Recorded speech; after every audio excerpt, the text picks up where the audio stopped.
Muy buenas y cordiales noches. Mi nombre es Rubén Robles. Es para mí un gusto saludarlos en nombre de la Biblioteca Nacional del Perú, institución que este mes celebra su 199º aniversario, siendo 99 años ya de existencia, y como parte de las actividades culturales que la Biblioteca Nacional pone a su disposición desde el entorno virtual, se inicia un ciclo de conferencias titulado La Biblioteca Nacional rumbo a los 200 años de historia. Estas charlas magistrales nos permitirán sumergirnos en el apasionante y muy relevante tema de la historia de las bibliotecas nacionales. Pero antes de continuar hablando, quiero cederle la palabra a nuestro jefe institucional, el doctor Ecioneira, para que presente este ciclo de conferencias y nos dé mayores alcances sobre el mismo. Adelante, doctor, lo escuchamos. Muchísimas gracias, Rubén, por el pase y gracias también, por supuesto, a quienes están ya conectados, observando esta transmisión. Como ya adelantó, digamos, brevemente Rubén, el día de hoy estamos iniciando con el ciclo de conferencias La Biblioteca Nacional del Perú rumbo a los 200 años de historia, que estamos enmarcando además dentro de un periodo conmemorativo que va desde agosto de este año, donde cumplimos, como también mencionaba Rubén, el aniversario número 199, pasando por la fecha central, que será el 28 de agosto del año entrante, del 2021, donde se celebrarán 200 años de creación de la biblioteca, y concluyendo en septiembre del año 22, fecha en que se conmemorarán 200 años de la fundación de la Biblioteca Nacional del Perú.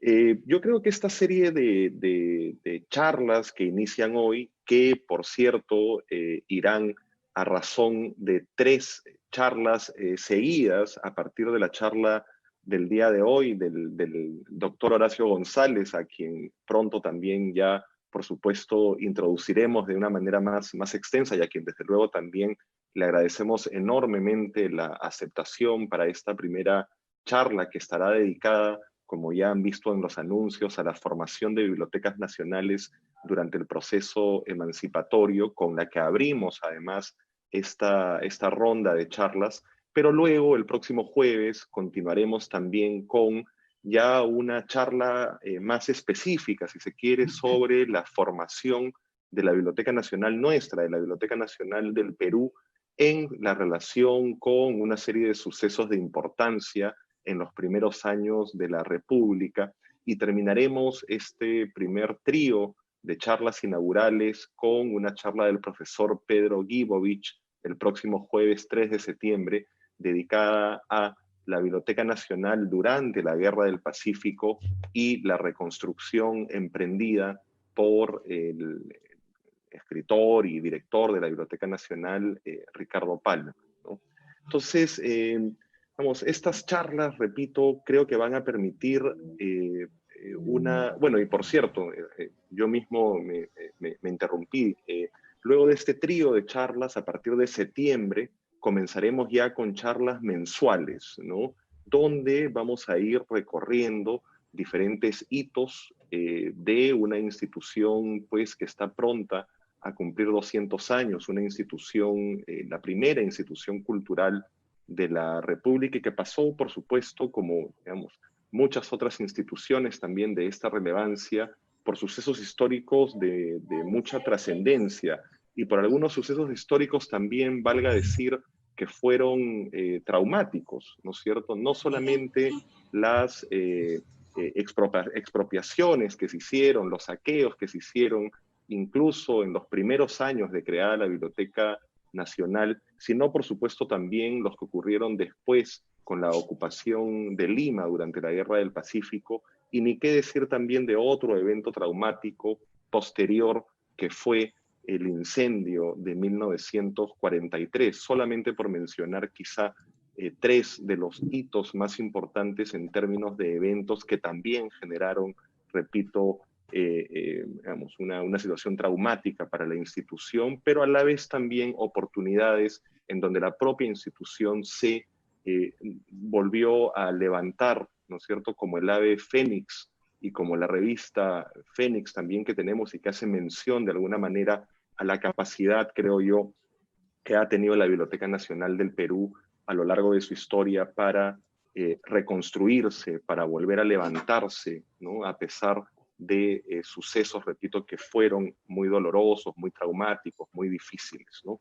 Así que yo les invito nuevamente no solamente a seguir esta serie de charlas enfocadas en la historia de la Biblioteca Nacional, sino también a acompañarnos en el resto de eventos celebratorios, siendo la fecha central el próximo 28 de agosto, en donde les invitamos también a seguirnos en una serie de programación, en una programación especial que tendremos el próximo 28 de agosto, así como al resto, por supuesto, de programación que estamos brindándoles desde el entorno virtual.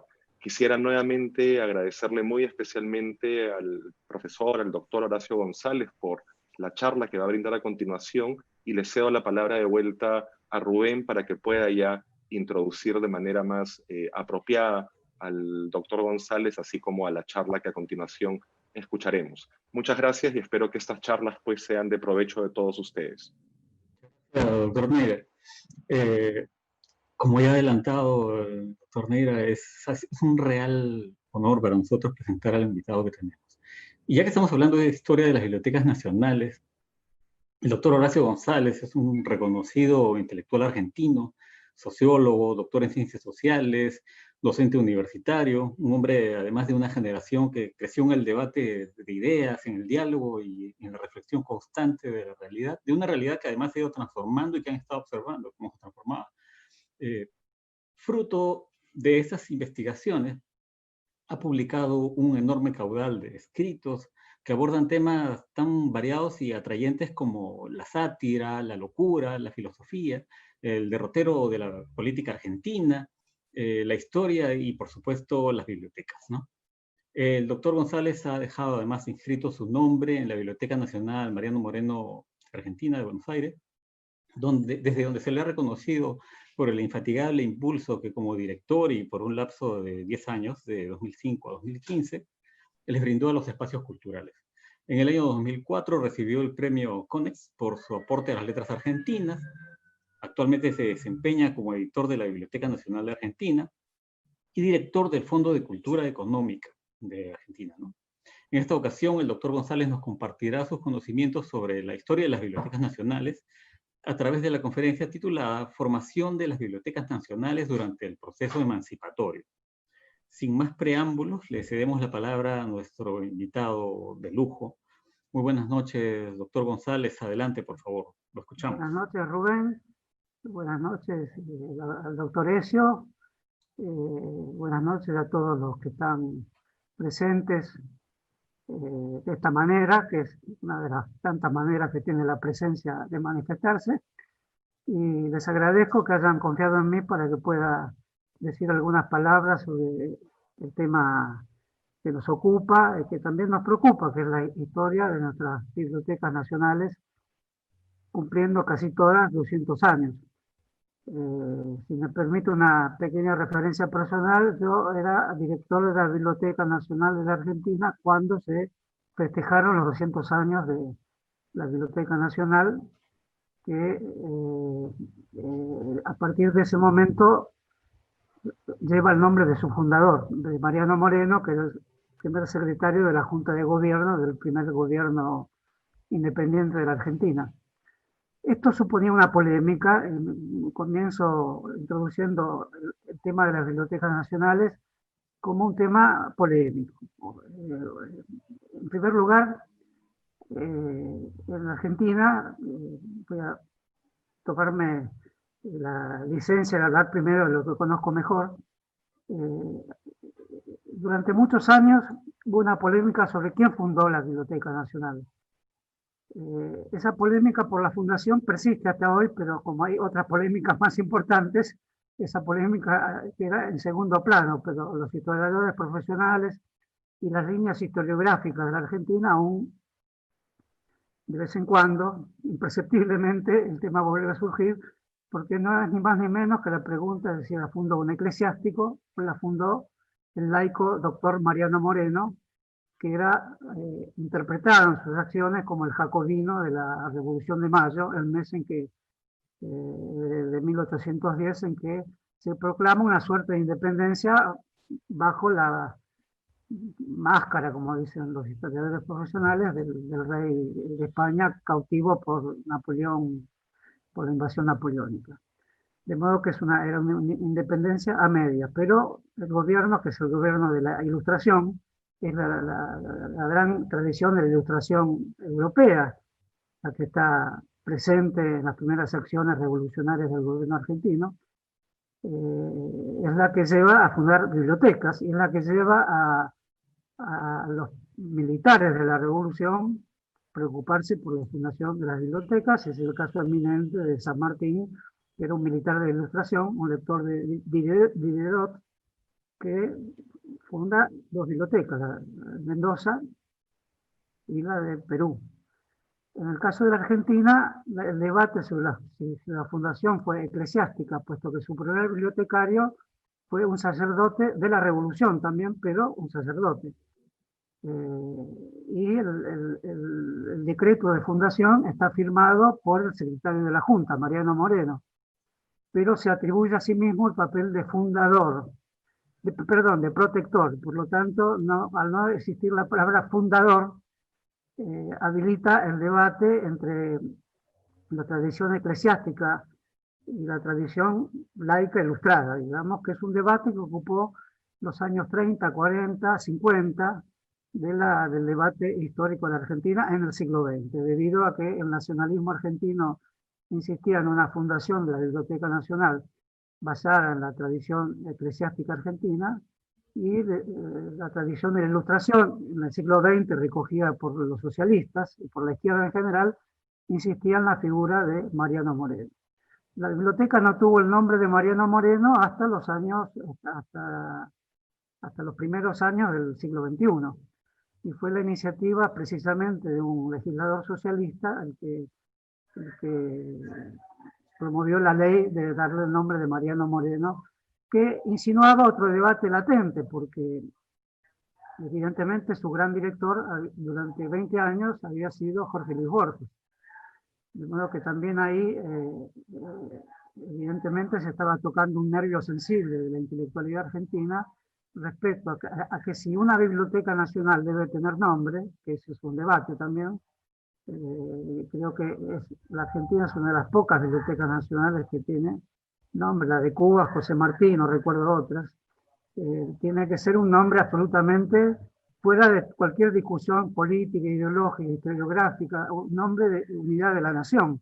El de Mariano Moreno tiene visos de serlo en un país donde está todo en discusión y mucho más ahora. Por eso, en realidad, aunque se había establecido por ley el nombre de Mariano Moreno, a mi juicio, siendo el director de la Biblioteca Nacional, había que aceptarlo inmediatamente, porque si no se iba a originar una polémica.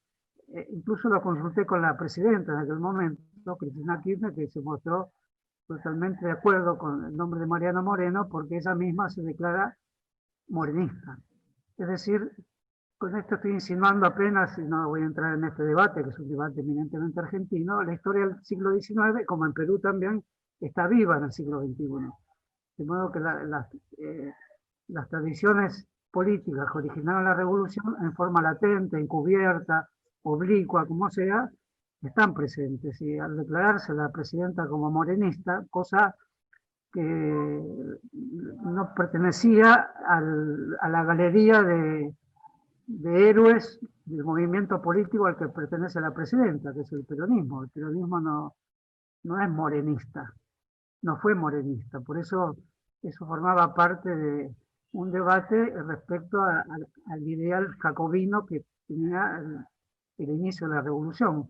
El propio Moreno no aceptó el rótulo de jacobino, y fueron sus enemigos los que lo acusaron de jacobino. Ser jacobino en el Río de la Plata en 1810, como ser cualquier cosa que se parezca a la expresión jacobinismo en nuestros países, puede ser peligroso. Por eso Moreno no aceptó ser jacobino. Y mencionar hoy el nombre de Moreno, aunque es un nombre establecido en la historia, en la conciencia pública,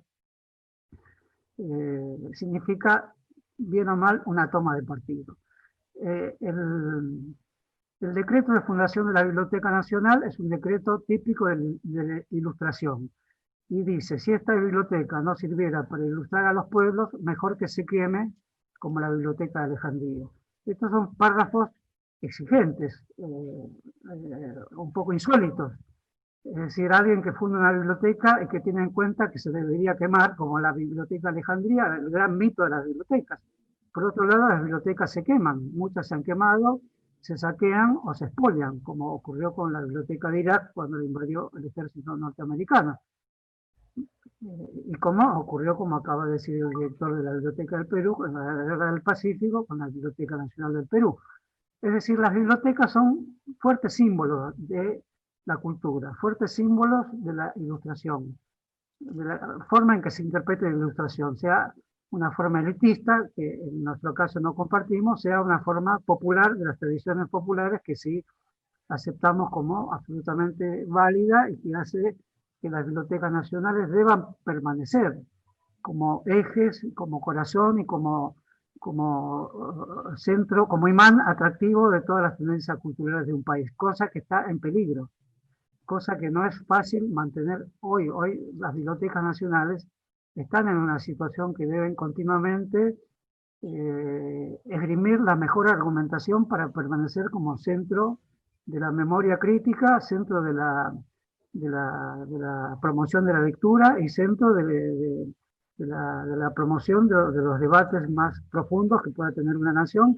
y apelación misma en nombre de la Biblioteca Nacional a que nuestras naciones se mantengan con la soberanía cultural que les corresponde. Digo esto porque hacer la historia de las bibliotecas nacionales tiene una importancia que me parece relevante en este momento, donde los medios de comunicación, las formas de lectura, los compromisos culturales, el modo en que proceden las grandes empresas comunicacionales, tienen poco en cuenta a las bibliotecas nacionales y es evidente que el modo en que se produjo la revolución técnica hace 30 o 40 años obligó a hacer de las bibliotecas nacionales o una historia de sus directores y sus etapas políticas, que es lo que pues, estaría insinuando en este momento. Si hago la historia política de la Biblioteca Nacional de la Argentina, tengo que considerar el modo en que sus directores fueron acompañando los procesos políticos que se fueron dando en el siglo XIX y en el siglo XX. En el siglo XIX, toda la Biblioteca Nacional acompañó todos los periodos históricos tan cambiantes del siglo XIX argentino. En la época del gobierno de Juan Manuel de Rosas, que fue una época donde triunfó el espíritu eclesiástico, más allá de la complejidad que tuvo esa época y que resumo mal diciendo que triunfa el espíritu eclesiástico, pero sí en el plano cultural fue así, fueron sacerdotes los directores. En la época en que triunfó el espíritu positivo, fueron laicos los directores. En los 210 años que tiene la Biblioteca Nacional de Argentina, la mitad de esos años fueron directores eclesiásticos, la otra mitad fueron directores laicos. En el siglo XX, durante 40 años, fue director un escritor importante, Martínez Zuviría, cuyo seudónimo era Hugo Guas, que era un escritor de la iglesia, y de la iglesia más ultramontana, por decirlo así, de la iglesia más vinculada al tradicionalismo de los sectores más tradicionales de la iglesia. Y al mismo tiempo era una figura vinculada a todos los procesos políticos de esa época. Estoy hablando de los años 40, 50, y había cierto reborde antisemita en esa gestión de Martínez Zuviría, que al mismo tiempo fue un gran bibliotecario. Una de las contradicciones interesantes de la historia de la Biblioteca Nacional Argentina es que los bibliotecarios argentinos estiman con razón la tarea bibliotecológica de Martínez Zuviría, que fue una tarea importante, sobre todo en la capacidad que tenía la Biblioteca Nacional de incorporar publicaciones del interior del país y demás, cosas que no se hacía por deficiencias técnicas bastante obvias, que incluso hasta hoy persisten, a pesar de todas las tecnologías en curso. Entonces, La tarea de Martínez Zuviría es valorada por los bibliotecarios, pero al mismo tiempo, si debo recordar otro episodio de mi pasaje por la biblioteca, continuamente recibía llamados de organizaciones religiosas y organizaciones laicas vinculadas al debate argentino respecto a que el nombre de la hemeroteca, que llevaba el nombre de Martínez Zuviría, fuera sacado. Ahí se presentó uno de los tantos problemas que se les presentan a los directores de las bibliotecas nacionales. No quiero preocupar al amigo Pecios, pero tuve que tomar la decisión, que compartía por otro lado, de retirar el nombre, que es odioso retirar un nombre, pero el nombre de alguien cuestionado por su antisemitismo, los aires políticos de la Argentina en aquel momento, aires progresistas notorios, de algún modo se sumergen en la vida cotidiana de una biblioteca. Y cambiamos su nombre por el de un escritor notable de la Argentina, muy superior al de Martínez Zuviría, también llamado Martínez, pero Martínez Estrada. Ezequiel Martínez Estrada, que es uno de los grandes escritores argentinos. Y me quiero referir en la historia del siglo XX de la Biblioteca Nacional a los 40 años de la dirección de un francés argentino, digamos, Paul Groussac, que fue un director de gran envergadura. A él se le deben metodologías de catalogación novedosas, inventadas por él sobre la base del sistema decimal universal, y al mismo tiempo es un historiador notable, un historiador que los historiadores argentinos profesionales no valoran lo suficiente. Es un historiador absolutamente conservador, lo cual genera otro problema para los directores que venimos después y que pertenecíamos a los sectores, voy a llamar rápidamente sin entrar en discusión, los sectores progresistas de la Argentina. En mi caso, tomé inspiración de este gran conservador, Paul Groussac, porque me pareció que fue un notable director de la Biblioteca Nacional y la puso en el centro de la cultura argentina. Todos los debates de la época pasaban por la Biblioteca Nacional, sobre todo el debate sobre Mariano Moreno, porque el debate sobre Mariano Moreno era qué clase de dirigente revolucionario era un dirigente jacobino sanguinario o no.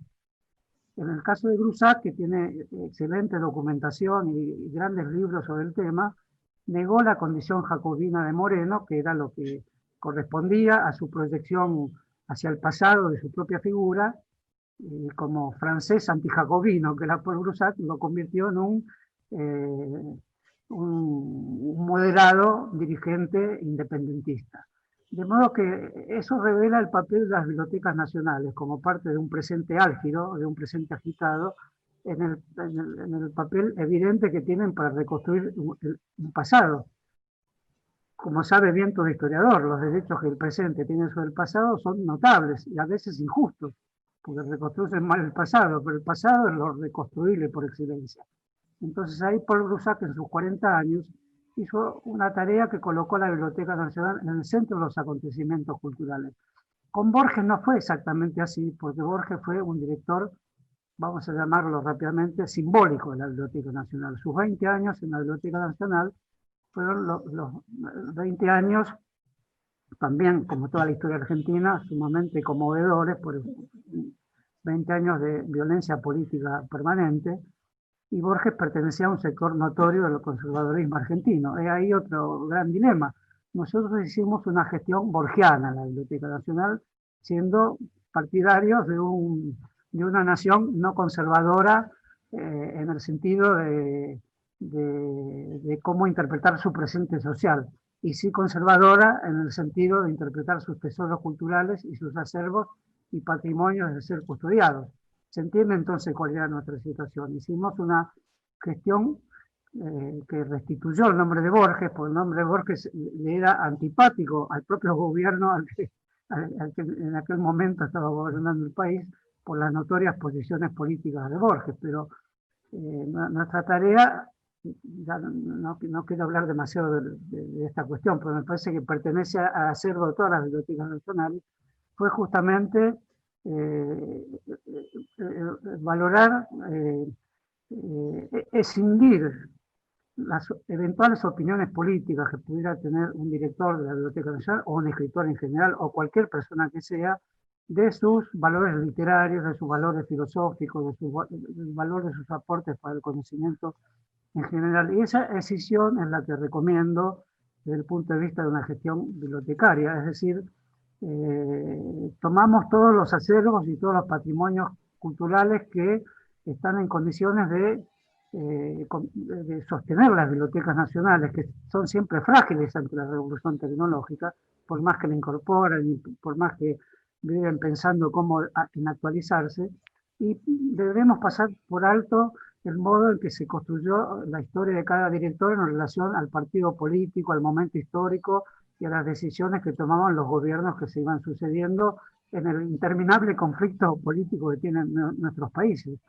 De modo que había que producir un cierto distanciamiento, y de ahí que decidimos también, cosa que no había, poner el monumento de Borges en los jardines de la Biblioteca Nacional, porque el hecho que Borges fuera director simbólico de la Biblioteca Nacional, o sea, no era un director administrativo, no tomaba las decisiones diarias, eso lo hacía el subdirector, pero al mismo tiempo mi idea personal es que toda la literatura de Borges es una literatura vinculada a la catalogación y a la clasificación. Todos sus cuentos, incluso sus poemas. Ahora, ¿cómo está vinculada a la catalogación? Arruinándola. Es decir, para mí es un gran desafío, y me permito decir esto ante bibliotecarios, y espero que lo tomen jocosamente, todas las travesuras de Borges, aquellas que lo hicieron famoso como escritores, tomar el mundo, el orden mundial, el orden cósmico, digamos, y desordenarlo. Es famoso su cuento de las catalogaciones inverosímiles. Es decir, catalogar una mosca que acaba de posarse en un jarrón junto a un terremoto. Bueno, esas inverosimilitudes de Borges partían de la catalogación. Borges era un profundo observador de cómo se cataloga el mundo, que es la tarea finalmente del bibliotecario. La catalogación no como una técnica simplificadora, sino al contrario, como un gran desafío de los bibliotecarios. El oficio del bibliotecario es catalogar sabiendo del desorden del mundo, y al revés, sabiendo que el mundo puede ordenarse, ver la catalogación quizás como un modo de ser injustos con el mundo, con un mundo tan desordenado, sobre todo como el que estamos viviendo hoy.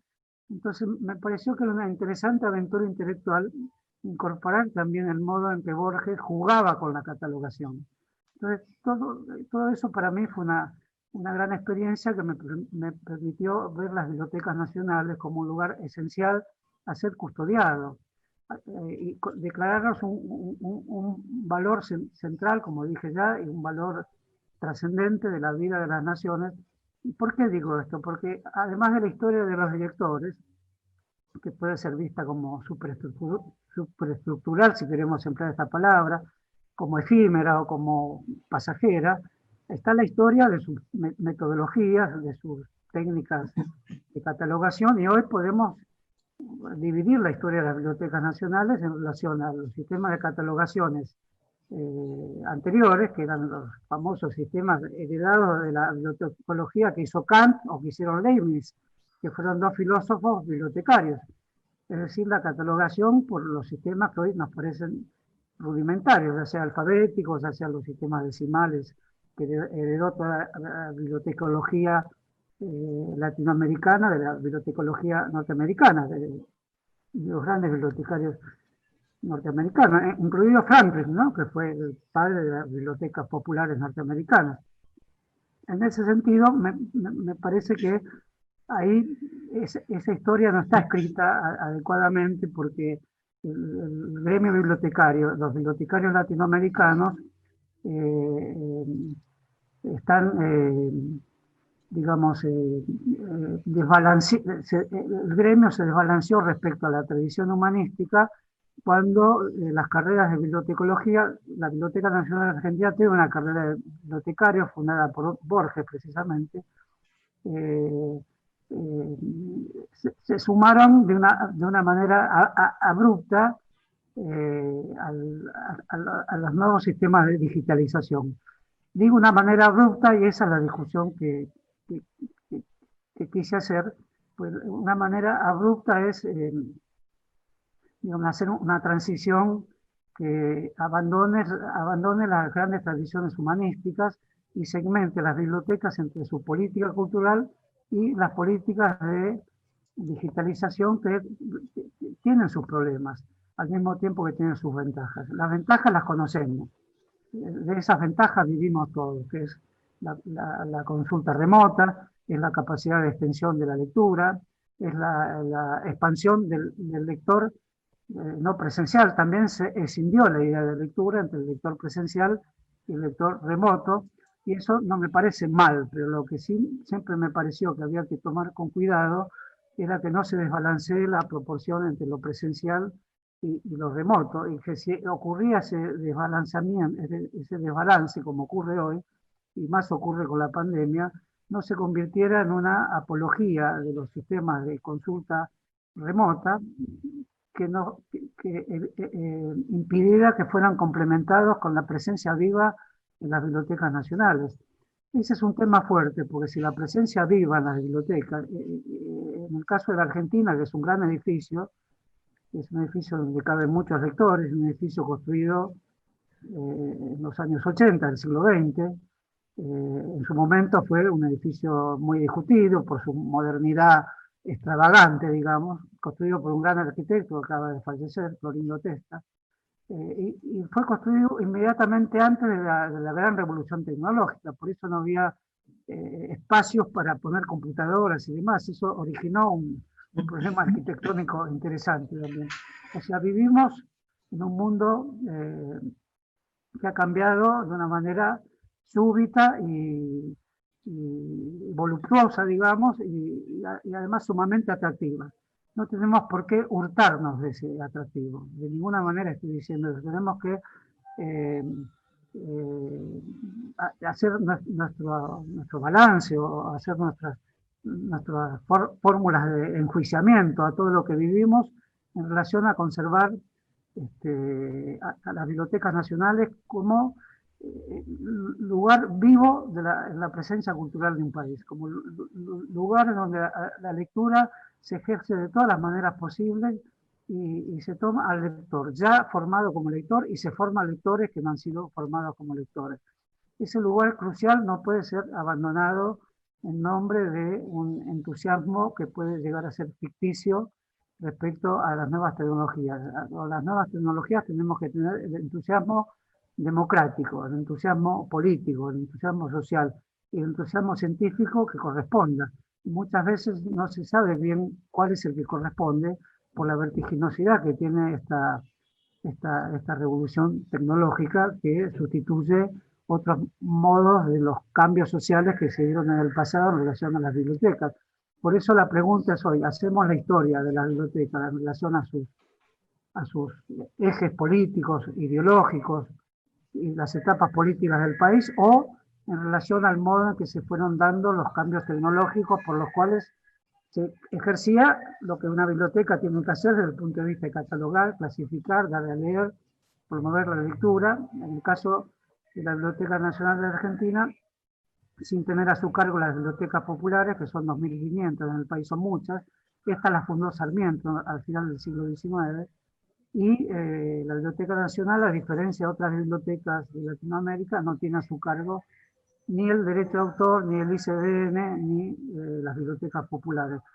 Porque también el Estado fue omitiéndole funciones y retirándolas por razones políticas que ya son inescrutables.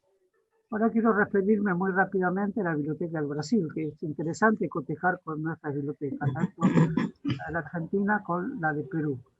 Después me voy a referir un poquitito a lo que dijo el director de la Biblioteca del Perú respecto a qué es una biblioteca en los momentos de guerra y cuál es la relación entre guerra y biblioteca, ya que Perú la ha sufrido en carne propia, si me permiten esta expresión, ¿no? Porque todos los bibliotecarios latinoamericanos, los que estamos interesados en la cultura latinoamericana, conocemos muy bien los episodios de la Guerra del Pacífico.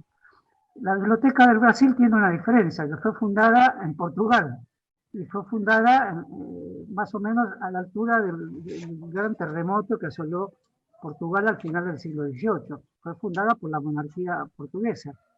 Digo terremoto, además, pues ese terremoto fue muy importante en toda la filosofía europea de finales del siglo XVIII. Voltaire usó el ejemplo del terremoto para ejercer una cierta probanza de que, o una cierta pregunta respecto a si existían los dioses o si Dios existía. Por lo tanto, convirtió el terremoto, como hoy con la pandemia hacemos muchos o hacen muchos, lo convierten en un tema de reflexión teológico-político, digamos, o un tema de reflexión mística en relación a la naturaleza. Bueno, todos esos pensamientos están habilitados hoy. Voltaire pensó que era una prueba de que entidades trascendentes podían no existir si había un terremoto de esa índole. Lo cierto es que el terremoto destruyó buena parte de la biblioteca de Portugal, el terremoto de Lisboa. Pero es esa la biblioteca que viaja al Brasil cuando los reyes de Portugal, creo que Juan VI, ahora no recuerdo, la dinastía de los Borbones también, ¿no? Viaja a Portugal y en las enormes carabelas que atraviesan el Atlántico en el año 1808, por la invasión de Napoleón a la península ibérica, viaja, en una de las carabelas viajan, no sé, 20.000, 30.000 libros que restaban de la biblioteca de Lisboa, y con esos libros se funda la Biblioteca Nacional del Brasil. Esa es la diferencia que tiene la Biblioteca Nacional del Brasil, que es una biblioteca monárquica, y fue monárquica hasta el final del imperio, que ocurrió a fines se llamaba Biblioteca Real del Imperio del Brasil, una biblioteca monárquica imperial, y es una biblioteca que tiene la ventaja respecto a las demás bibliotecas latinoamericanas de que se funda ya con muchos volúmenes. Esos volúmenes son los volúmenes de la Biblioteca Nacional la Biblioteca Real de Portugal. Y cuando se independiza Brasil como imperio, en los años 20 del siglo XIX, esa biblioteca se compra, de modo que eso revela también el tenor de la independencia brasilera. Fue una independencia muy negociada y entre las mismas casas dinásticas. Pedro I después volvió a ser rey de Portugal. Y Pedro II es realmente interesante, voy a dedicar 5 minutitos o menos a la presencia de Pedro I y la emperatriz, que si no recuerdo mal, Teresa Cristina, que acompañó a Pedro II durante todo su reinado, que fue desde los años 40, creo, hasta los años 80. Perdónenme la displicencia que tengo con la historia brasileña, pero Pedro II fue un emperador positivista. A él se le debe la consigna de orden y progreso de la bandera de Brasil. Y se le debe también la idea de una biblioteca brasileña, una biblioteca imperial brasilera, o brasileña, como se la quiera llamar. Y la emperatriz, sobre la cual siempre hubo una gran polémica en el Brasil, ¿quién era esa emperatriz que acompañó al emperador que no la quería, como se dice, puesto que es un casamiento dinástico entre la casa de los Braganza, que es una rama de los Borbones, y que se la recuerda en Brasil con mucho cariño por ser precisamente la mujer silenciosa y callada que estuvo al lado del emperador, que de algún modo la menospreciaba hasta su muerte, que ocurrió en Europa cuando ambos tuvieron que exilarse debido a la proclamación de la República, donde la Biblioteca Nacional pasa a ser recién entonces republicana en 1899, creo. Pido a los historiadores aquí presentes que sean clementes con mis disquisiciones, ¿no?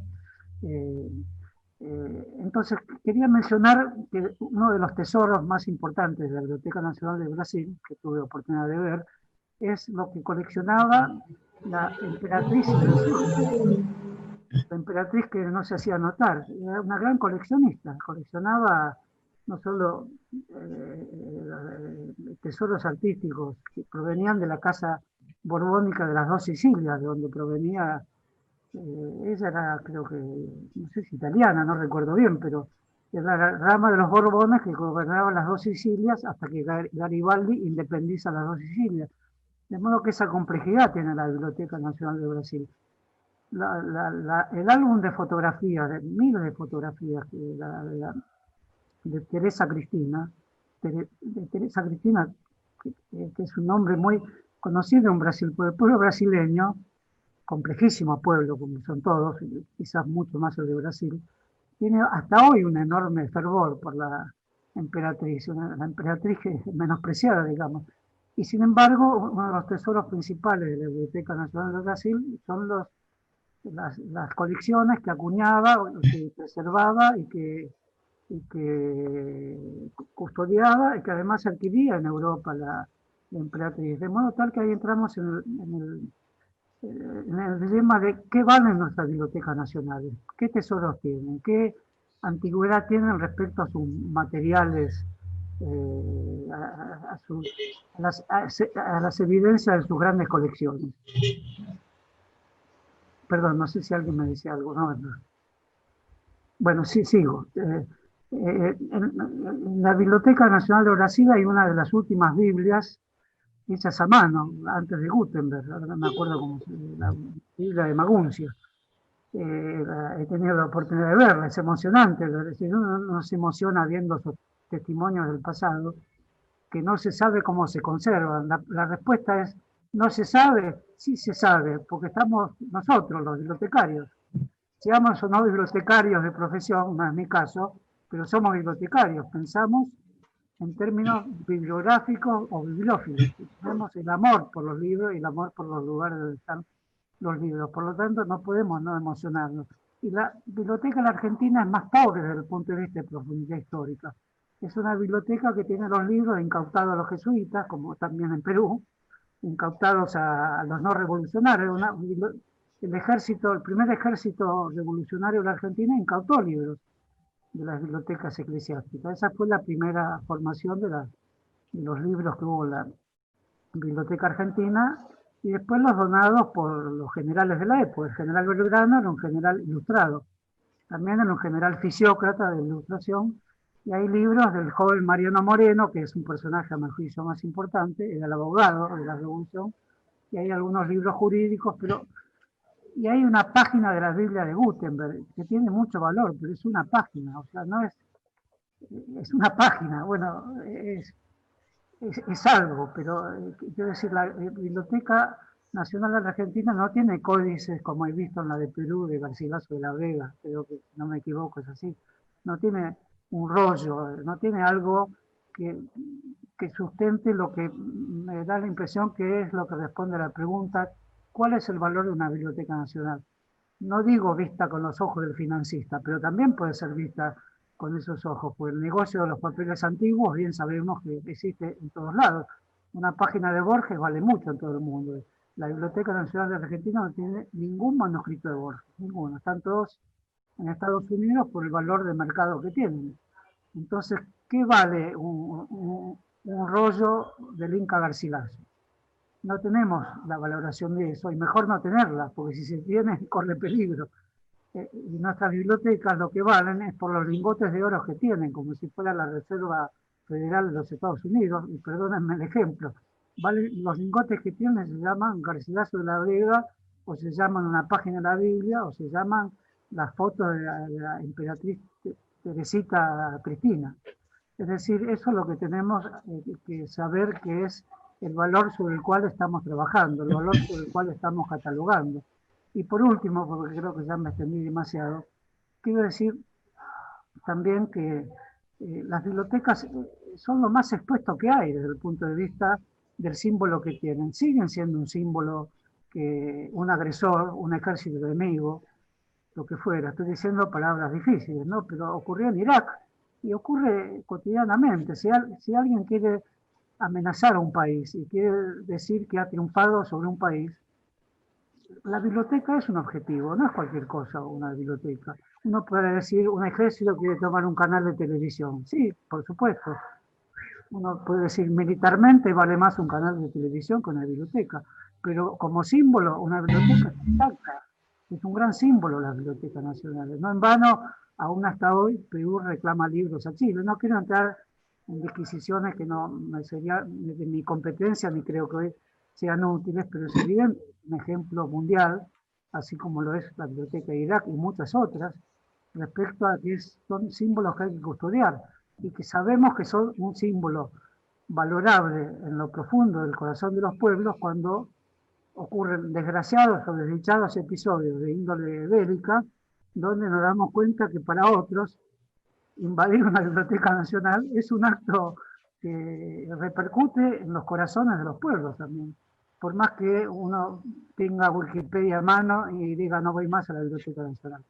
Entonces, evidentemente hay un valor ahí que no sabemos definir muy bien, que hay que custodiar. Y lo que quería decir por último es la interesante cuestión de los dos directores, si es que hacemos una historia de los directores nacionales, de las bibliotecas nacionales, que creo que no tenemos que abandonar, por más que los historiadores deben hacer la historia tecnológica de las bibliotecas también, que es las sucesivas direcciones de Ricardo Palma y de González Prada. Me parece que ese es un ejemplo interesantísimo de cómo dos directores contrapuestos entre sí, envueltos en una gran discusión peruana, y que en los 7 ensayos sobre perdónenme, voy a citar el libro de Mariátegui y la memoria me falla un poco, 7 ensayos sobre la realidad peruana, figuran como dos personajes polémicos, pero el rescate que hace Mariátegui del supuesto conservadorismo de Ricardo Palma es lo mismo que dije de Borges. Ese supuesto conservadorismo de Ricardo Palma encerraba una percepción de las costumbres peruanas de raigando profundamente renovadora en el colectivismo de la escritura, en innovación de la escritura. Es equivalente al problema Borges de la Argentina. Y lo mismo González Prada, que también es un gran innovador de las letras peruanas. Y cito a Mariátegui precisamente porque sabe valorar en la diferencia entre estos dos grandes escritores peruanos aquello que los unía en la misma hipótesis de trabajo respecto a lo que es una cultura nacional, más allá de las diferencias que puedan tener sus grandes y eximios representantes. Esa comunidad en el don que nos da la lectura profundizada, la lectura que puede ser transmitida, la lectura que puede ser exigida hasta las últimas consecuencias para decir qué es una nación en conflicto, qué es un conflicto nacional. Por eso las bibliotecas nacionales, además de las tecnologías que albergan y las que deben adquirir, como dije, serenamente, porque si no las adquirimos serenamente, todo es un nuevo soporte, y el lenguaje del soporte, que admito totalmente, no puede reemplazar la idea del libro.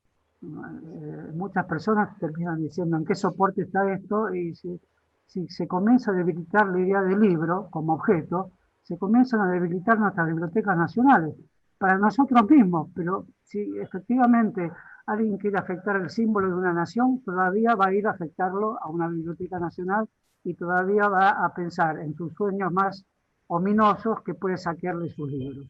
Entonces, en ese sentido, me parece que, ya para terminar, y agradeciendo que me hayan permitido decir estas palabras, y que espero que no haya dicho nada impertinente para los compañeros bibliotecarios del Perú, los que trabajamos alguna vez en la biblioteca y los que la seguimos queriendo, porque seguimos siendo lectores, queremos estar en la primera fila de combate para defenderlo. Bueno, muchas gracias a todos. Muchas gracias por compartir con nosotros sus lúcidas ideas y conocimientos, doctor González. Quiero un poco, para hacer un poco el ambiente, quiero aprovechar para comentarle en estos momentos que si bien estamos en un tiempo complicado por efectos de la pandemia, ¿no? Por el coronavirus, y si bien muchos de nosotros estamos manteniendo este distanciamiento físico como medida de prevención, el mundo de las videoconferencias de alguna manera nos permite mantenernos en contacto a pesar de sus pros y sus contras, ¿no? Y bueno, en esta oferta la Biblioteca Nacional del Perú ha estado manteniendo este contacto cultural, y es así que nos contacta y nos mandan saludos y nos mandan por igual preguntas, personas de distintos lugares. He estado notando así mientras estábamos conversando, estábamos escuchándolo. Nos mandan saludos de lugares del Perú como Tusco, Yanacocha, Ayacucho, Piura. Nos mandan saludos desde Nueva Jersey. Digamos, hay un público ávido de estos temas, porque además son temas de mucha actualidad. Mandan saludos de la Biblioteca César Vallejo de Puente Piedra, que es acá, al norte de Lima, de Independencia. Bueno, me emociona mucho escuchar los nombres de esos lugares, sobre todo la renombre indígenas, por decirlo así, de los pueblos originarios, como se quiera llamar, que tienen esos nombres, ¿no? Exacto, sí, sí, sí. Bueno, quería hacer, antes de continuar, quería comentar un poco algo que estaba viendo. Es algo que nos queda claro, creo, después de escuchar su exposición, doctor, es que definitivamente las bibliotecas nacionales, no solo por su tiempo de fundación, las bibliotecas nacionales acompañan prácticamente a los estados-nación en Latinoamérica desde su fundación. Y, digamos, desde que el Estado-Nación se va formando, por ejemplo, en Francia, la Biblioteca Nacional es de 1711, ¿no? Digamos, es un tipo de consolidación. Argentina 1810, México 1833, digamos, un poco posterior. Chile 1813, Colombia 1777, es un caso un poco más antiguo, ¿no? Uruguay 1815, con su inauguración un poco después. Brasil Desprendimiento de la 1811. Biblioteca Nacional de la Argentina, la de Uruguay. Sí. Bueno, y además de la controversia, ¿no?, que nos comentaba, bueno, definitivamente la biblioteca está, como usted nos comentaba, es un ente vivo, ¿no? Y la prueba está en este manejo que de alguna manera los gobiernos hacen de una u otra forma de la historia de la biblioteca y de los valores que la biblioteca encarna. Cuando usted al final de la conferencia nos comentaba este caso de Irak, por ejemplo, no podía dejar de pensar en una frase que alguna vez leí, que ahorita no podría citar perfectamente, pero que dice, el libro es el hombre, ¿no? Quemar el libro es quemar al hombre, ¿no? Y lo relacionaba esto con este recuerdo de un 10 de mayo de 1933, cuando esa famosa quema de libros que hacen los nazis, que fue 10 años exactos antes que el incendio de la Biblioteca Nacional del Perú, ¿no? Y en ese caso, bueno, tenía unas pequeñas preguntas antes de pasar a las preguntas del público, que en este momento está formulándolas. Tenía una cuestión. Me había llamado mucho la atención el tema de lo que usted comentó de la catalogación en Borges. Borges juega mucho con el infinito. Y me parece que hay algo de eso en su sistema de catalogación. No sé si podría explicarnos un poco Bueno, ese carácter de la en cuanto catalogación. a la Biblioteca de Babel, la descripción arquitectónica es la Biblioteca Nacional que dirigió Borges, que no es la biblioteca actual, es la biblioteca que está en el centro de la ciudad, que hoy es un anexo de la Biblioteca Nacional, y que es una biblioteca hexagonal. El cuento la describe perfectamente. La clasificación es efectivamente un evento infinito en Borges. Es imposible. Por eso a mí, en mi relación con los bibliotecarios no fue nunca difícil, siempre aceptaron mis extravagancias. Una era decir, lean ese cuento de Borges, para reafirmar justamente por qué hay que catalogar. Uno reafirma aquello en lo que cree si al mismo tiempo sabe conocer el reverso de aquello en lo que cree. El reverso en lo que cree el bibliotecario, el reverso es la no clasificación. Pero ese reverso ayuda a reafirmar cuando el bibliotecario cataloga, sabe que está catalogando en un océano de eventos, objetos, situaciones y emociones que son totalmente incatalogables. Es decir, para Borges el mundo es incatalogable, por eso jugó tanto. Y sus observaciones sobre el catálogo de las bibliotecas son muy interesantes. Por ejemplo, Dios, no me acuerdo ahora el número que tiene en el sistema decimal universal, pero, digamos, Dios es 2.37. Esa es una morada de Borges, ¿no? Es decir, ahí en esa morada está para cualquier teólogo, Dios no es 2.37. Ahora, para un bibliotecario es 2.37, pero tiene que ser algo más también, tiene que ser algo que, que haga resistencia a la catalogación, ¿no? En realidad me pareció que el oficio del bibliotecario, voy a decir algo rudo quizás, puesto que tuve mucho contacto con la Escuela de Bibliotecarios. En Argentina hay 3 grandes carreras de bibliotecarios en la Universidad de Buenos Aires, de Córdoba y de La Plata. Y está la carrera de bibliotecario de la Biblioteca Nacional también. Evidentemente no hay que perder la raíz humanística nunca, ¿no? El bibliotecario tiene que ser también un referencista, no hay una escisión entre bibliotecario y referencista tan nítida como a veces parece. El bibliotecario tiene que saber entrar con las nuevas fórmulas de catalogación de los libros, pero no tiene que reducirse a ser un data entry. Esa expresión puede ser descriptiva, se la puede usar, pero no. Me parece que el bibliotecario tiene que preservar su identidad profesional vinculada a la tecnología y vinculada a la gran tradición humanística. Por lo tanto, tiene que proceder con los libros con cierta delicadeza, no considerar el libro como un objeto serial. Tiene que saber distinguirlo en una serie, porque los cataloga, y también en su individualidad y en su singularidad, ¿no? Perfecto. Me ha hecho, bueno, el conversar con ustedes es un poco traer muchas cosas a recuerdo. Por ejemplo, sí, esta idea de que... No tuve mientras fui director de la Biblioteca Nacional. Hubo un episodio muy interesante que fue la donación de una réplica del libro de un libro que era propiedad de San Martín, que lo donó ¿cómo se llamaba? El director que estaba en el año 2008. No me acuerdo el nombre ahora. El director de la Biblioteca Nacional de Perú. Claro, claro, claro. En el año 2008. No me acuerdo. Boneira, creo. ¿Eh? Boneira, creo. Creo que era Neira. Me parece, o alguien que estuvo después. Me parece alguien que estuvo después. Porque se hizo un acto en la Casa Rosada, o sea, la sede gubernamental de Argentina, para la donación de un libro de propiedad de San Martín, del cual la Biblioteca del Perú hizo una réplica perfecta. Ahora ese libro era un libro de la masonería, o sea, San Martín era masón. Ahora,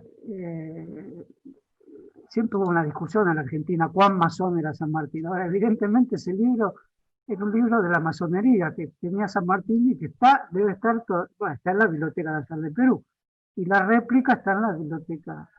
La curiosidad es que la presidenta argentina, que le gustaban esos temas, hizo un acto en la Casa Rosada, donde el director de la Biblioteca del Perú donó el libro, se lo dio a la presidenta me lo dio a mí. O sea, ella quiso ser la intermediaria. Es un pequeño recuerdo que tengo del pasaje. Demuestra cuán vivas e importantes son las bibliotecas. Nunca hubo una relación estrecha entre la Biblioteca Nacional de Argentina y la Biblioteca del Perú. Eso también es una cuestión a ser resuelta, ¿no? Eso tiene que hablar el actual director con Juan Sasturain, que es el actual director. Yo le ayudo un poco a Juan en las ediciones en este momento tan trabajoso, tan laborioso, tan riesgoso y tan difícil, porque hoy no se puede editar en papel, es difícil hacer cualquier cosa. Es decir, el empeño que tenemos que tener para mantener nuestras instituciones culturales tiene que ser más enfático que nunca, ¿no? Estaba pensando en el tema que nos comentabas sobre el discurso ilustrado que se da en el decreto de fundación de la Biblioteca Nacional, Mariano Moreno, la Biblioteca Nacional de Argentina, en ese momento, biblioteca pública, ¿no? Y estaba pensando, por ejemplo, en las letras de los signos nacionales, ¿no? Que todos tienen más o menos, si uno hace una lectura en paralelo, se pueden hallar ciertas regularidades. El discurso, estaba leyendo, por ejemplo, el discurso que dio San Martín, el general José de San Martín, al donar un dinero a la Biblioteca Nacional de Chile, que ocurre todo un tema allí también. El discurso de creación de la Biblioteca Nacional de Perú, el discurso que usted mencionaba de la fundación de la Biblioteca Nacional de Argentina. Entonces hay un discurso ilustrado, digamos, que se puede leer muy bien en paralelo, ¿no? Así que me ha parecido muy bien y me ha dado muchas luces, a mí me ha dado mucho gusto escucharlo. Sí, se puede leer, paralelo que bien, pero se puede leer en paralelo. Sí, una particularidad de Bolívar es que creo que no, Bolívar, que era alguien también que podemos decir no solo un personaje más complejo, alguien interesado por la poesía, en fin, un tipo de militar con muchas dimensiones, ¿no? Pero me parece que nunca estuvo vinculado a la fundación. Me parece que no, lamento no estar en conocimiento de cómo fue la fundación de la Biblioteca de Venezuela, que fue por esos años más o menos, ¿no? No sé si Bolívar tuvo relación específica. Sé que la Biblioteca Nacional de Venezuela, a diferencia de la Argentina, conserva todos los papeles, la mayoría de los papeles de Bolívar. En la Argentina no hay ningún papel de San Martín tampoco. Y visitando una biblioteca universitaria en Estados Unidos, la de Bloomington, hay una papelería de San Martín enorme. No sé cómo ocurren esas cosas. Ocurren porque, bueno, en Estados Unidos compran cosas y de repente uno ve cartas de San Martín que son desconocidas en la Argentina o poco conocidas y están archivadas en una biblioteca universitaria de Estados Unidos que es más grande que la Biblioteca Nacional de la Argentina. Y tiene una particularidad, se pueden tocar. Nuestros bibliotecarios son más cuidadosos, pero no me pregunté si el extremo cuidado también no aparta aún con riesgo de los materiales que se custodian, no aparta a la experiencia táctil de tocar los documentos, ¿no? Puesto que hay una cierta sacralidad en esos documentos, pero no sé si tiene que evitarse el contacto. Por lo menos a mí me dejaron tocar las cartas de San Martín. En la Argentina no hubiera ocurrido eso. Las bibliotecarias son mucho más celosas y no cuestiono para nada eso. Comento apenas esta curiosidad, ¿no? Ahora, lo cierto es que la Biblioteca Argentina tiene hoy, no sé, 3 millones de piezas, la de Brasil debe tener 10 millones, no sé en Perú, pero esa es la diferencia. Es una biblioteca importantísima y al mismo tiempo luce, además su proceso de digitalización, si lo comparamos con la Gálica de Francia, ninguna de nuestras bibliotecas está en condiciones de la digitalización total como proyectó la Gálica de Francia, ¿no? Pero ese es un tema también, porque lo hizo con un cierto tipo de trabajo mal pago, hecho en Senegal, creo, según me contó el jefe de digitalización de la Biblioteca Nacional de Francia. Son todos temas laborales de gran importancia también, cómo se trabaja en las bibliotecas, cómo va a ser el trabajo futuro en las bibliotecas también, ¿no? Sí. Bueno, hay una pregunta ahorita en Facebook que quisiera transmitirle. Una usuaria está muy interesada en saber un poco más sobre el rol de Jorge Luis Borges en la Biblioteca Nacional, ¿no? Un papel, digamos, él era el director, no era el director, más o menos si pudiera aclarar estos puntos. Es muy difícil decirlo. Fue un director simbólico, moral, espiritual. Y bueno, la Biblioteca Nacional vivían sus directores. Brusac vivió 40 años con su familia, porque hay un anexo, que es la vivienda del director. Y Martínez Ubí, al que comenté que era el otro director que estuvo 40 años, era miembro del ala derecha de la Iglesia Argentina, vivió también con su enorme familia, tenía 11 hijos, vivían en la Biblioteca Nacional. Borges dudó de vivir su mamá, que era quien custodiaba de algún modo a su hijo mayor.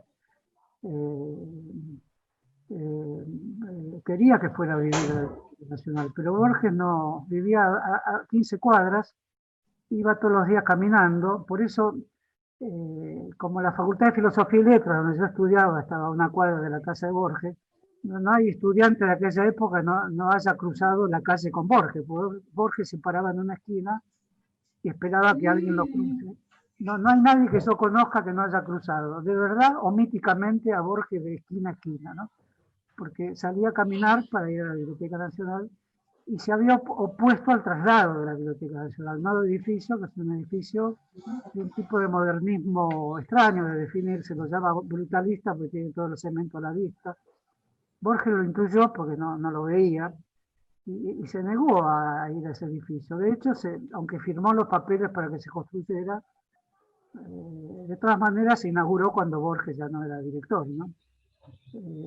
Estaba en el barrio de San Telmo, la biblioteca original, ahí estuvo 80 años, es el barrio tradicional de la Argentina y es el barrio donde Borges construyó su mitología de la pulpería, del almacén, del tango.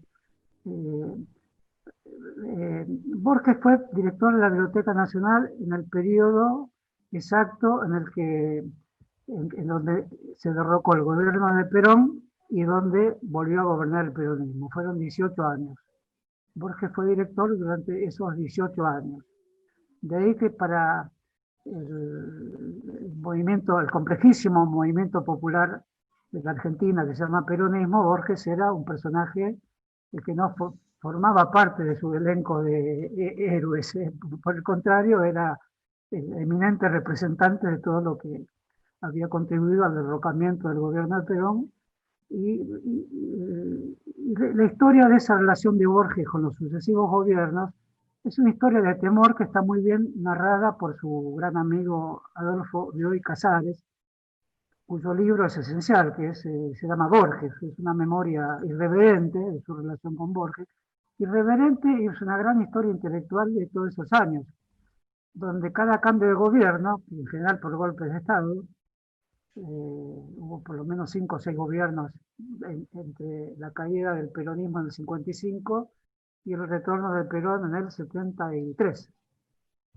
Borges teme que ser echado de su puesto porque en realidad vive o sea, su fama mundial ya estaba consagrada en Francia por la traducción francesa de Borges, ocurre en el año 50, más o menos alrededor de los 50. Era un personaje muy consagrado, Borges, y mucho más cuando triunfa filosóficamente el estructuralismo francés. Roland Barthes, Gerard Genet, los grandes críticos de la época, también Maurice Blanchot, todos escribieron sobre Borges. Foucault inaugura su gran libro, Las palabras y las cosas, diciendo: este libro me lo inspiró Borges. Más consagratorio, es el único argentino que inspiró a un francés, ¿no? Siempre es al revés. Bueno, debido a eso, Borges es una gran polémica. Hoy hay una gran reparación. Hoy, bueno, yo participé de un gobierno que es difícil definir también, fue el kirchnerismo, digamos. Es una rama del peronismo, una rama socialdemócrata, podemos decir, para darle un título internacional, o de izquierda, para darle un título con el cual, izquierda popular, digamos así. Temo decir nombres porque hoy están todos en suspenso o todos refutados, así que, pero en aquel momento podemos decir que era eso. Yo procuré, y fue una discusión dentro del gobierno, que emergiera la figura de Borges, por eso puse su estatua, una estatua clásica. No soy amigo de tantas estatuas en los países, pero creo que estatuas hay que tener también. Se hizo una estatua de piedra, interesante, bien realista, y después pusimos una de Cortázar también. O sea, yo procuré que la Biblioteca Nacional sea también un ámbito simbólico que hablara por sí mismo, que conversara con los paseantes, con el turista, con el lector, con el que fuera a consultar cualquier cosa, o con el que no entrara y que viera que algo había ahí, algo misterioso, porque pienso que el misterio atrae y no es necesario demorar misterios para vivir también con cierta felicidad. Entonces me pareció que había que... Eso fue una polémica con algunos funcionarios importantes del gobierno. No así con la presidenta, que era una lectora de Borges, y con la cual nunca tuve ninguna relación en especial, pero sí tuve una conversación que recuerdo con interés sobre Borges. O sea, era una lectora de Borges. Como lo lee un político, no era un especialista en Borges, pero era una lectora de Borges, no era...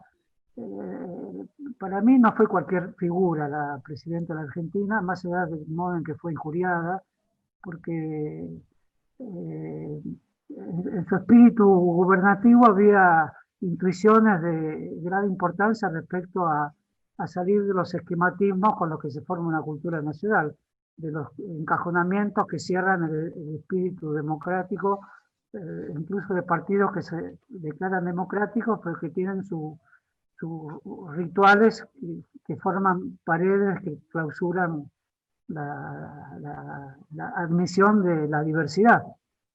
Como la consigna de aquel momento del gobierno era la patria es el otro, consigna también que tiene cierto enigma, en un país tan turbulento como la Argentina, pero creo que todos lo son, bueno, era el momento de la reivindicación de Borges para todas las tradiciones políticas argentinas, la tradición más liberal, la más ilustrada, la más populista, la populista de izquierda, que son todas las tradiciones políticas de la Argentina, ¿no?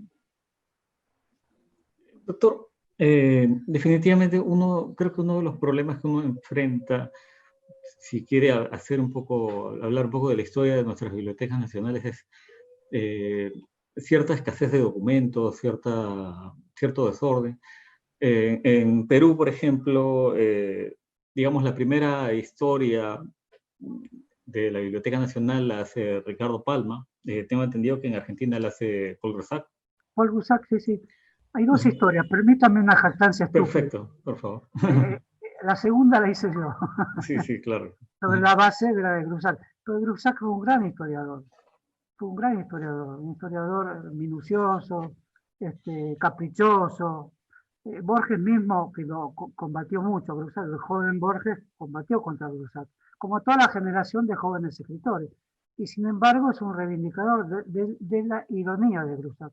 Y lo que llama en Grusac el arte de injuriar. Lo define así a Grusac. Porque realmente estaba peleado con todo el mundo. Además corría muchos riesgos, porque era un francés. Sarmiento, que es el educador argentino por excelencia, se opuso al nombramiento de Grusac como director de la Biblioteca Nacional, que eso ocurrió en 1890, creo, siendo presidente un general, el general Roca, que fue el general de la campaña del desierto, un general muy cuestionado por todos los movimientos sociales de la Argentina.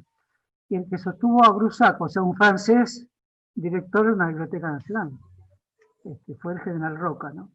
Ahora, este francés hizo historia, es un historiador de la Argentina de primer nivel, ¿no? Un historiador, como dije antes, un historiador de cuño conservador, con una lucidez enorme para detectar lo que es el conflicto social, para detectar, por ejemplo, si me permiten una pequeña derivación, la revolución de mayo, la Argentina, que dio la independencia, digamos, se produjo por un fusilamiento, por el fusilamiento de otro francés, que era el virrey Liniers, que era un francés pero al servicio de España. Y la orden de fusilamiento la firma el joven Mariano Moreno. Entonces, una discusión permanente en la Argentina es ese fusilamiento. Y la élite porteña, la élite de Buenos Aires, de historiadores, a final del siglo XIX, defendió el fusilamiento de Liniers, o sea, un acto de violencia que hoy ninguna élite dominante en ningún país admitiría, defiende ese fusilamiento como un acto necesario para la independencia de un país. Y Grusac escribe un libro en contra del fusilamiento de Liniers, en contra de toda la élite argentina, la élite, vamos a decir así, la gran élite conservadora de la Argentina, tiene el fusilamiento de un francés al servicio del virreinato español como acto fundador de la Argentina. Pero el francés que viene después escribe un libro llamado Liniers, donde condena ese fusilamiento, pero salva la figura de Moreno, que no podía ser de otra manera, porque Moreno, el que firma la orden de fusilamiento y funda la Biblioteca Nacional también, es una figura indiscutible en Argentina, pero es un joven de, no sé, tenía 30 años y firmó la orden de fusilamiento. Por eso digo, pensar las bibliotecas en medio de la violencia política, no es un ejercicio vano, y no es para promoverla, es para preservar las bibliotecas, pero para saber en qué mundo están las bibliotecas también. Una duda, tengo una curiosidad, quisiera si pudiera responder. Hay un debate en el que se ha mencionado, ¿no? ¿Quién fundó la Biblioteca Nacional de Argentina? Usted se ha declarado morenista en su libro sobre la Biblioteca Nacional de Argentina, pero no sé si pudiera darnos unos alcances más sobre cuál es este debate, en líneas generales más o menos. Bueno, ese debate lo inicia el sector más, digamos, la Revolución de Mayo siempre fue una discusión respecto a la cuestión eclesiástica, digamos. Un sector del clero apoyó la revolución, pero un sector minoritario. Aún así, la iglesia argentina, que fue una iglesia muy conservadora, a diferencia de Brasil, por ejemplo, que durante la mitad de los directores, como dije, pertenecían al mundo eclesiástico y al mundo eclesiástico más conservador. En ese sentido, el director de los años 40, Martínez Zuviría, que era el director antisemita, digamos así, que pertenecía al clima de esa época, el clima musoliniano, al golpe de Estado de los años 30 en Argentina, y durante todo el peronismo fue el director también, cuando el peronismo rompe con la Iglesia en el año 1954, él deja de ser director, pero todo el ciclo peronista fue director Martínez Zuviría. Y él fue el que escribió el libro contra Mariano Moreno. Se llama Año 10 el libro, ¿no? 1810. Fue un libro que circuló mucho en los sectores del nacionalismo católico, que fue siempre muy fuerte en Argentina. A veces son todas piezas de museo, digamos, porque cómo definir las ideologías que tenemos hoy como no sea variaciones de un neoliberalismo, pero estamos hablando de una arqueología ideológica, ¿no? Y Martínez Zuviría, en su libro sobre el cuestionamiento de Mariano Moreno, hizo de la Revolución de Mayo una revolución del derecho canónico español. No era tanto una revolución contra España, y de la fundación de la Biblioteca Nacional hizo una obra, la convirtió en una obra del cristianismo o del catolicismo, digamos, debido a que el primer bibliotecario fue un sacerdote importante, que fue un sacerdote de la Revolución, también una minoría sacerdotal apoyó la Revolución, ¿no? Esa es la discusión que en los años 40 reverdeció debido al nacionalismo católico, que tiene muchos escritores importantes también. Manuel Gálvez, es una corriente de opinión y literaria de la Argentina que influyó mucho en los años 60 también, ya como nacionalismo de izquierda. Es decir, las ideologías son muy tornadizas, digamos así. Pasan años fijadas en una piedra y después el pedrusco se disuelve un poco y se convierte en otra dureza, digamos así, en otro ritual, y sigue siendo un nacionalismo, pero ya de izquierda, y ese nacionalismo que vivió la historia de los años 70 en la Argentina, ¿no? Por eso todo país partamos de que es un enigma y una feliz complejidad, digamos así, ¿no? Si no, abandonaríamos nuestros países y no nos declararíamos peruanos, uruguayos o argentinos. Por algo los queremos, aunque nos hagan sufrir, ¿no? Nos hagan sufrir. Bueno, doctor, definitivamente la historia y el pasado se escribe desde el presente, eso queda plenamente claro. Antes de, bueno, pues tenemos que terminar, vamos a ir terminando porque la hora premia, pero quería pedirle si tiene alguna reflexión que nos quiera compartir, unas palabras, digamos, sí, tengo la emoción que me preocupa en este momento, que de dificultad que todos tenemos en nuestros países, en Argentina mucha, me imagino que del mismo modo en Perú, pues estamos compartiendo este mismo momento de incógnita mundial, que va a pasar con nuestras vidas, ¿no? No porque vayamos a sucumbir, sino vamos a encarar los trabajos, cuál va a ser nuestra presencia, dado que nos comunicamos ya de esta manera, si esto queda, no queda, cómo va a ser el trabajo, cómo van a ser los medios de comunicación. De modo que me hayan permitido, bajo la gentil invitación del director de la Biblioteca Nacional, el amigo Ezio, que ya lo declaro así de esta manera, Rubén, los compañeros que han escuchado, la verdad me siento muy emocionado porque si bien ahora colaboro con mi amigo Juan Sasturain, la actual directora de la Biblioteca Nacional, extraño las bibliotecas nacionales, extraño la concurrencia de la Biblioteca Nacional. Por eso que me hayan permitido, me hayan brindado esta posibilidad, la verdad me emociona mucho y no tengo muchas más palabras que un enorme agradecimiento, ¿no? Me gusta el Perú, me gusta leer autores peruanos, me gusta Ricardo Palma, González Prada, Mariatti, en fin, redoble por Rancas. Bueno, doctor, muchas gracias. La verdad es que para nosotros ha sido, además de un gran honor, ha sido una gran alegría y un momento muy ameno, además, porque usted es capaz de compartir su sabiduría de una manera muy, muy amena. Eso siempre es Bueno, bueno. le agradezco mucho, Rubén. Eh, además nos ha permitido recordar un poco de nuestra historia y recordar nuestras lecturas que por aquí también todos tenemos sobre Cortázar, sobre Borges, ¿no? Entonces, ha sido muy grato. Yo quiero invitar un poco al público que nos está siguiendo, que esto continúa, como dijo nuestro director Sioneira. El próximo jueves 27 de agosto vamos a tener una conferencia ya sobre la historia de la Biblioteca Nacional del Perú, llamada La Biblioteca Nacional y los inicios de la República, a cargo del historiador Marcos Garfias. Así que nada, esperamos verlos allí. De nuevo, muy buenas noches, Bueno, doctor una pequeña observación. González. He participado Sí. en mucho Zoom. Hay un momento donde se corta. Es un momento melancólico, no sé cómo llamarlo. No sé cómo nos Bueno, tenemos que despedir, porque en presencia uno se saluda a la distancia mientras va caminando. Ahora, ¿cómo hacemos? sí, ¿no? No, es todo otro yo de mundo. mi Es parte, como, buenas noches para todos y nuevamente agradecimiento y saludo a todos los funcionarios de la Biblioteca Nacional de Perú. ajá. Así que, bueno, a mí yo también quiero despedirles a todos. Muchas gracias por estar con nosotros. Y os esperamos y esperamos que sigamos interesados en este tema tan apasionante que es el mundo de las bibliotecas.